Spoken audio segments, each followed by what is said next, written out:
సాధారణంగా మనకేదైనా సమాచారం మన దగ్గర లేనప్పుడు, తెలుసుకోవాలనుకున్నప్పుడు వ్యక్తులకు కాకుండా నెట్‌లో ఎతకగానే వికీపీడియా వచ్చేస్తుంటది. ఆ వికీపీడియాలో ఆరోపణ ఏంటంటే అది లెఫ్టిస్టుల చేతిలో ఉంది. వాళ్ళు ఎట్లయితే చరిత్రను వక్రీకరించారో ఇవాల్టి ఆన్‌లైన్ కాన్సెప్ట్‌లో గూడా వాళ్ళ వక్రీకరణే సాగుతోందన్నది. ప్లస్ దాంట్లో ఎడిట్ చేసుకునేటువంటి సదుపాయాన్ని అడ్డం పెట్టి నెగెటివ్ ప్రాపగాండా కావాలని క్రియేట్ చేస్తున్నారన్నటువంటి ప్రచారం గూడా ఉంది.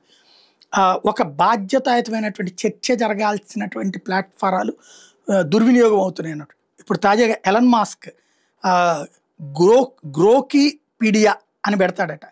అంటే గ్రోక్‌కి వికీపీడియాకి కలిపి మిక్స్ టైప్. గ్రోక్ అనేటటువంటి క్వెషన్ ఏస్తే వెంటనే సమాధానాలు చెప్తుంటుంది గదా!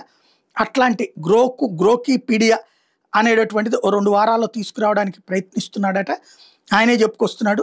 అన్‌బయాస్డ్ నాలెడ్జ్ హబ్ కింద ఇది ఉండాలని కోరుకుంటున్నానని చెప్తున్నాడు.